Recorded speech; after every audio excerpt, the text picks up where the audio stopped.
About 2 weeks to go until Black Friday, and already the tech blogs are buzzing about what will be this holiday season's hottest gadgets. Joining us to break down this year's tech winners and losers is John Rettinger, editor-in-chief at technobuffalo.com, and Andrew Sedetal, he is editor at geekosystem.com. To both of you, thanks for your time. John, who are your top winners?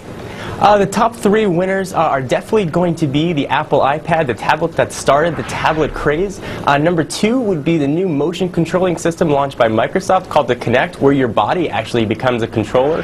And third is a new smartphone coming out for Verizon Wireless called the Droid Pro.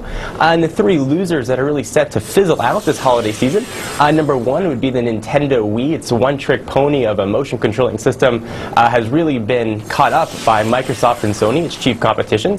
Number two is the 3D TV craze. Consumers are realizing the costs aren't worth the benefits. And number three is the Palm Pre 2. It's got a fantastic operating system called WebOS, but is not being served properly by very last generation hardware. Andrew, I see that you've got one of those names on your list as well, but ironically you've got Microsoft's Kinect not on your winners list, but on your losers list. What are you seeing that's perhaps different from John? That's right. I mean, I think that the Kinect is going to be a very big deal. The problem is it's being put out by Microsoft. It's a major play in the Xbox market. It may not be a big enough deal to justify itself. Now, the Kinect has two ways to win. It can either become a Wii killer. It can be the sort of thing where, you know, grandmas who play Wii bowling love to buy it, or it can sort of bring in the more hardcore gamer market that play, you know, first-person shooters and action games.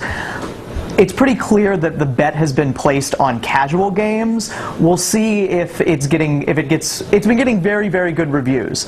I'm just not convinced that those reviews are good enough to make it a Wii killer, but I'd love to hear what John has to say about it. Yeah, what do you think, John? Sure, absolutely, and I don't think that it has to necessarily kill anything. Microsoft's $500 million market push is going to be more than enough to pique curiosity for people to go ahead and pick this up, not to mention the Xbox's very wide user base. It's got a commitment from all the major third-party developers as well as Microsoft's own in-house studios.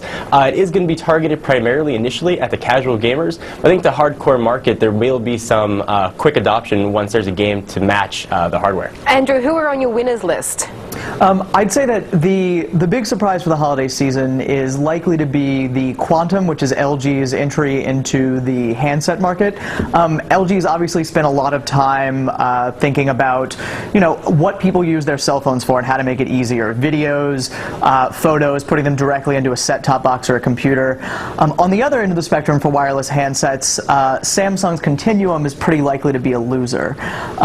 It seems like, you know, and the Android platform is a very good toolbox for the handset manufacturers.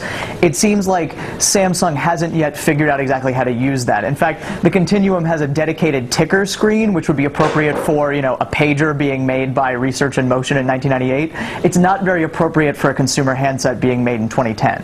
Okay, John and Andrew, thank you very much for bringing those to us. Coming up next on the show.